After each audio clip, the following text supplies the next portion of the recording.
প্রবাদ বাক্যে আছে ভাতে মাছে বাঙালি। বাঙালির ভাতের প্লেটে মাছ আর মাছের ঝোল লাগবে। বর্ষার মৌসুমে সবাই কিন্তু এমন একটি মাছ পছন্দ করে, আর সেই মাছটি হলো ইলিশ মাছ। হ্যালো এভরিওয়ান, আসসালামু আলাইকুম, welcome back to my channel Farnas cooking house 450 থেকে সবাইকে স্বাগতম। প্রিয় দর্শক, ইলিশ মাছ কার না পছন্দ? ছোট হতে বড় সবারই পছন্দের ইলিশ হচ্ছে। মুরব্বীরা যতই কাটা থাকুক না কেন ইলিশ মাছের, তারপরে ওনাদের পছন্দের তালিকায় থাকবে ইলিশ মাছ।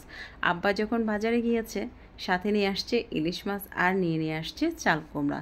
চাল কুমড়া দিয়ে অনেকে হয়তো খেয়েছেন, অনেকে হয়তো খাননি, তবে আমি একবার খেয়েছি, আমার কাছে বেশ ভালো লেগেছে।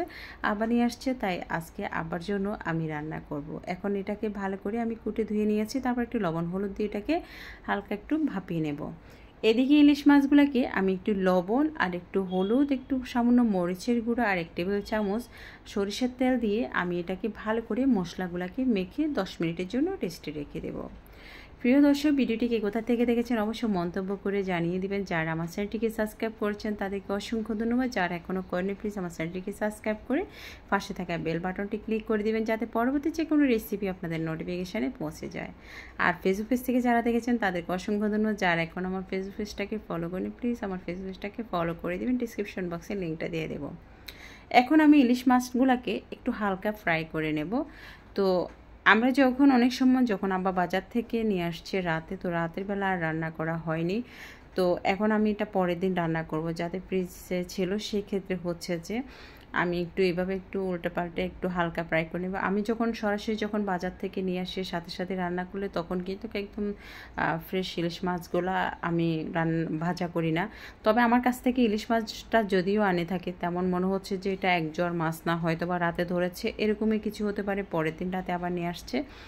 তো যাই হোক, এখন আমি ইলিশ মাছগুলোকে একটু পিট করে একটু ভেজে নিচ্ছি, কারণ শ্বশুরের পছন্দ করে নিয়ে আসছে, অবশ্যই ওনাকে তো পছন্দ করে রান্না করে খাওয়াতে হবে।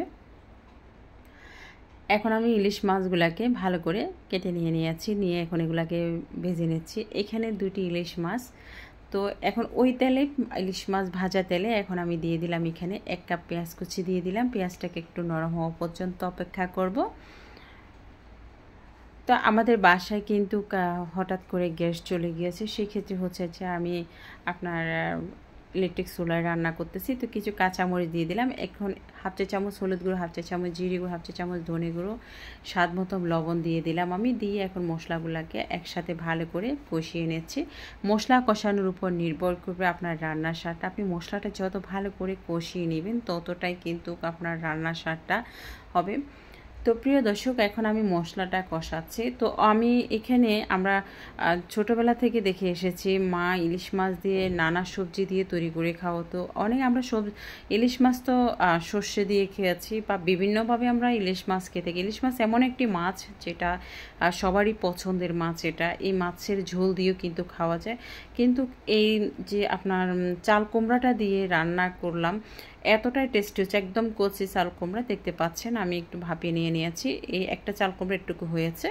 এখন এটাকে আমি আবার ভালো করে মশলার সাথে কষিয়ে নিবে আরও 5 মিনিট, যাতে ইলিশ মাছটা নরম মাছ। সেই ক্ষেত্রে হচ্ছে যে ইলিশ মাছ হতে বেশি কতক্ষণ সময় লাগে না। এর সাথে যে সবজিটা দিবেন, সবজিটাকে আগে ভালো করে কষিয়ে নিতে হবে। তো এখন আমি সবজিটাকে কষিয়ে নিচ্ছি। এই পর্যায়ে আমি কোনো পানি অ্যাড করিনি, যাতে হচ্ছে চাল কুমড়া ফাইবারযুক্ত। চাল কুমড়া আমাদের শরীরের জন্য অত্যন্ত উপকার। তো আমার বাচ্চারা কিন্তু খুব মজা করে খেয়েছে। আপনারা একবার এভাবে রান্না করতে পারেন। আমার কাছে অন্ততপক্ষে ভালো লেগেছে, আর ভালো লেগেছে বিধা আপনাদের সাথে ভিডিওটা কিন্তু আমি শেয়ার করেছি। তো এখন আমি চাল কুমড়াগুলোতে পানি দিয়ে দিলাম। 2 কাপ গরম পানি অ্যাড করেছি। আমি সব সময় রান্নার কাজে কিন্তু গরম পানি অ্যাড করে থাকি। এখন এখানে আমি মাছগুলাকে দিয়ে দিলাম, যে মাছগুলাকে হালকা ফ্রাই করে নিয়েছি। তবে এই রান্নাটা করার সময় মাছ যখন রান্না করবেন, তখন মাছগুলাকে একেবারে কড়া ভাজি করবেন না, তাহলে সেক্ষেত্রে মাছটার রান্নার স্বাদ হবে না। এখন এটাকে আমি একটু নেড়েচে দিই। তো উপরে কিছু আমি আপনার টমেটো দিয়ে দিচ্ছি, যাতে গরম পড়তেছে, সেক্ষেত্রে একটু টক হলে খেতে কিন্তু ভালো লাগে। আর আমার এমন একটা অভ্যাস, আমি একটু মাছে একটু কিন্তু আপনার টমেটো না দিলে ভালো লাগে না। তো আপনাদের কাছে না থাকলে না দিতে পারেন। তো মাছটা হয়ে আসছে, যাতে একটু ঝোল ঝোল রাখবো। তো উপর থেকে আমি কিছু ভাজা জিরে গুঁড়া দিয়ে দিয়েছি, বাস দিয়ে চুলাটাকে বন্ধ করে দিলাম।